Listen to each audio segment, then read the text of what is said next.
Good morning. It's actually good to see you guys. Kind of miss you guys. But it's good to be back.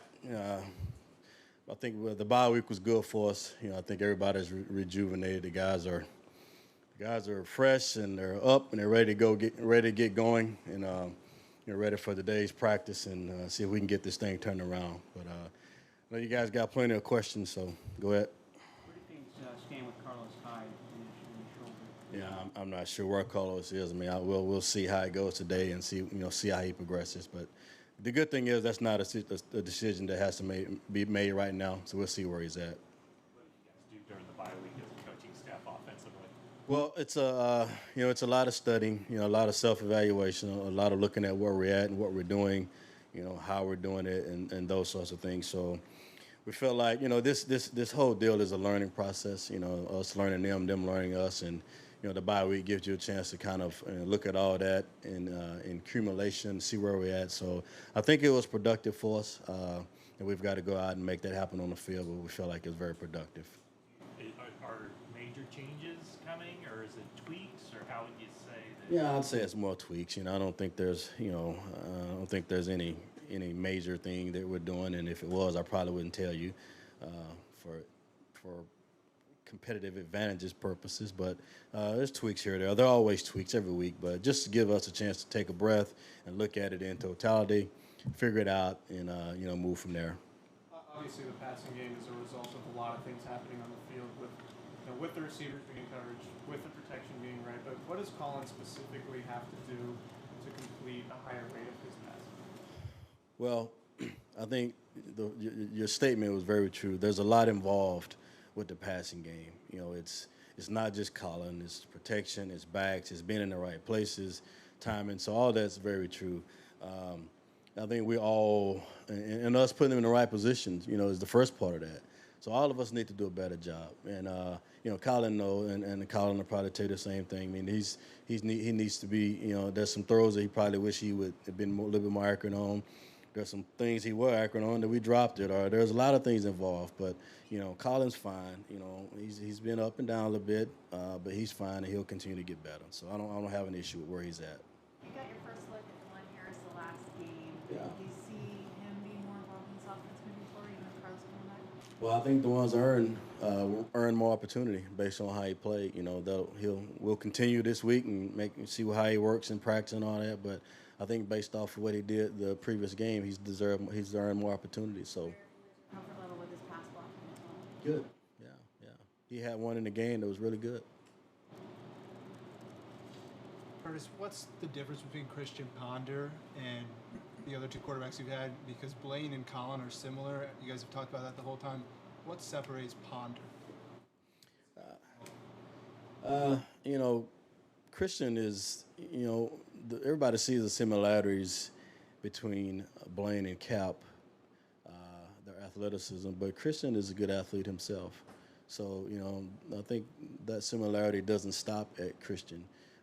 We hadn't saw Christian in the game, so some of those evaluations I can't tell you because we hadn't actually saw him in a live regular season game. I do know that he's doing a good job of what he's doing now, and I expect that to do nothing but continue. Could he leapfrog Blaine as the second quarterback? He's doing that well in practice. We're not there yet. I mean, that's it's not even something we've discussed. We'll see how that goes. Right now, Cap's our starter, and we're trying to go win this game. Is Christian seeing more first team reps, or is it pretty much all scouts? No, his role hadn't changed. Christian's role hadn't changed. He's doing the same thing he's done since he's got here. Jeremy Curley has only had 27 yards in his last two games since Cap was a starter. Is that a concern for you as an offensive coordinator, knowing that the game before he had over 100 yards? Yeah, we've got to continue to find ways to get our players the ball, and Curley being one of our players has made plays for us. It's on us to put him in position to make those plays. So sometimes it's looks, it's coverage, it's the defense, it's the matchup. Sometimes those things are involved, but the bottom line is we've got to do a better job of putting him in position to make plays. Has the offense improved under Colin Kaepernick, and if so, how? Well, we've lost 2 games, and that's really all our concern is. So we've got to all improve for us to get where we want to get. whether I'm the quarterback, Collins the quarterback, or Gabbert's the quarterback. We've all got to improve, okay, for us to win. So the bottom line is that we've lost the last 2 games, so we've got to improve that. When you play a team like the Saints and a quarterback like Drew Brees that can put up so many points, I know you're playing against their defense, but You have to remind me. You have to bring that up. what kind of pressure does that put on your offensive unit? Because they can score quickly and put up a lot. How does that change your at that level? You know, those guys are very good on offensively. I worked with their quarterback coach the last 2 years before I came here, Joe Lombardi. So I'm very familiar with how they are on offense and what they do. Pressure, no. We've got to do a better job, and we've got to score points no matter who we're playing. We can't concern ourselves with what the other side of the ball is facing or doing. We just know we have to do our jobs and do them better than what we're doing them. That's good. All right. Thank y'all. Great, thank you.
All right, hopefully everybody had a good Halloween.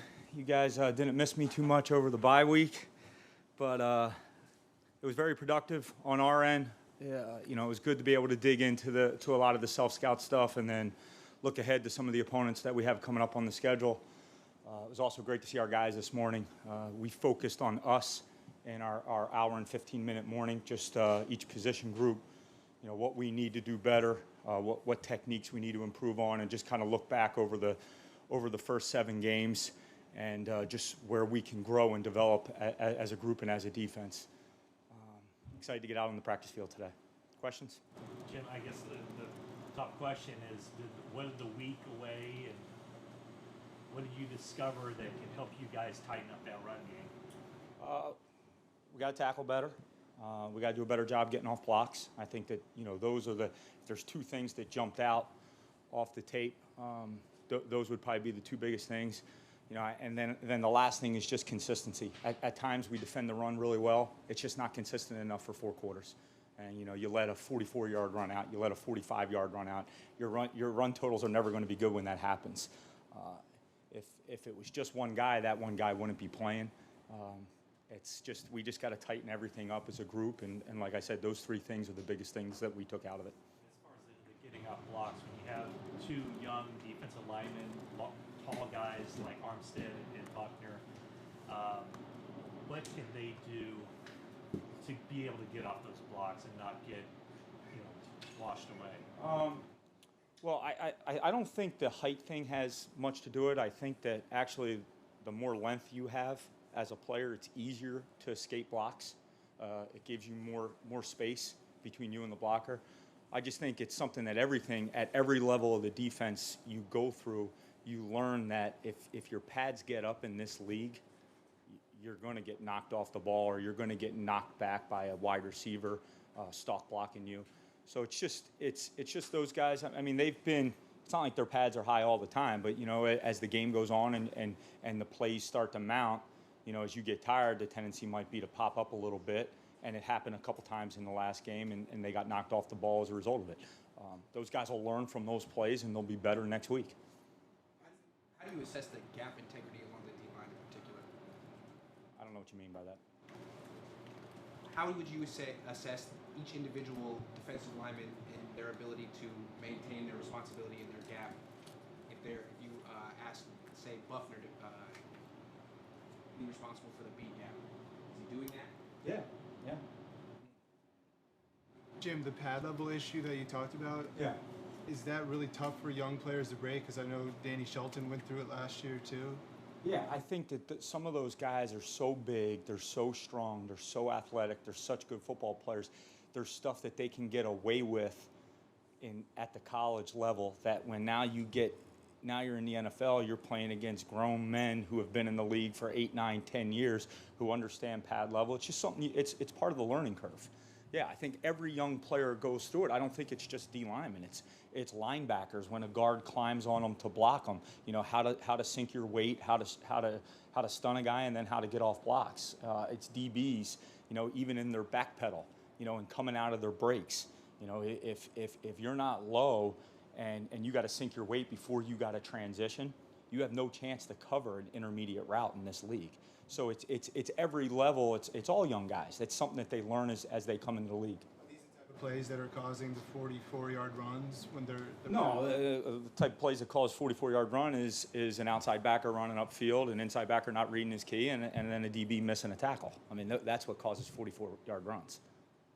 This isn't like a prevalent issue, their pad level, that you're trying to get them to. I think it's always something. I mean, it's leading. When you have low pads, it gives you a chance to make plays. When you're not playing low, obviously, your chance of making plays goes way down. Were there any guys during I know they have the mandatory 4 days off, but were there any guys who came in on their time off to meet with you guys to see what they could do better? I talked to a couple guys on the phone, and yeah, there was interaction, and there was most of the guys that were around were the guys rehabbing. You know, like Rashard Robinson, Aaron Lynch, those guys were here throughout the whole week with Ferg, you know, working on stuff. And I know some guys came in and got a workout. Sometimes it's good to get away from it for a little bit because while you're here, you invest so much, and it's such a mental and physical grind. That bye week's huge for just getting away, hitting the reset button, coming back, and being ready to go for the remainder of the season. And there's drop pad level, but also one thing that Chip mentioned is putting the players in a position to be successful. So when you look at the young players, like let's go back to DeForest, and he's in that 3-4. From a coaching standpoint, is he in a good position for where he is learning this NFL system right now, and the speed and taking on those blockers? Well, yeah, he was drafted here to be a 3-4 defensive end. That's what he is. But the NFL speed is different. I mean, do you see him just picking that up, like you said, just the mental? Yeah, I think you're talking about DeForest? Yeah. Yeah, I think DeForest is doing a great job for us. Are there some plays that he wishes he had back? Sure. He's a rookie. Are there things that we could maybe do at times to put him in better position? Yeah. But, I'm not down on what we drafted him here to do for us. I'm not saying that. I'm just wondering if you look at the first 8 games, just better positioning that you guys could help him with. That's all. Yeah, I mean, yeah. I think, yep. Coach, the man always wins. Ronald Blair is a player who always plays with good leverage, knows how to get off and stack and shed, knows when to shed. Stacking's not a problem for him. Why not use him more in the run game? He is involved in the run game, and he'll continue to be a part of what we're doing. Jim, how do you just tackle the challenge of facing Drew Brees and give him different looks? This guy's seen everything in his NFL career, so. Yeah, there's some stuff you can do pre-snap, but like you said, he's seen a lot of it before. He does a great job getting the ball out. He's a hard quarterback to hit. They do a really good job protecting him. It's a great scheme. They've been in it together for 10 years, so there's been a lot of continuity there. There's not too many things that they haven't seen as an offensive staff and as, personnel-wise with those guys. But I mean, it's about you got to out execute him. You know, he's going to know where to go with the ball. We're going to have that guy covered, or you know, you got to make a play. What are you expecting from Will Redmond in practice this week? Just for him to take a step. Hopefully, for him to get a step closer to being back. Was he here during the bye? Will? Yeah. Yeah, I'm sure he was around working out. DeForest has played a lot of snaps, I think all but a couple in this last game. Is that a concern moving into the second half of the season, that you want to make sure that he's not, you know, being too many throughout the course of the year and they'll hit some sort of wall? No, we're trying. The guys that we think give us the best chance to win, we want them out on the field as much as they possibly can. When they need a blow, we get them a blow. You know, so we get them a break. But you know, for us to win football games, DeForest Buckner has to be out there for 80% of the plays. Eric Armstead has to be out there for 80% of the plays. Ahmad Brooks has to be out there. Antoine Bethea has to be out there. You know, Jimmy Ward, when he's healthy, has to be. You know, there's guys that we need to be out there, all right, for us to win football games and play good defense.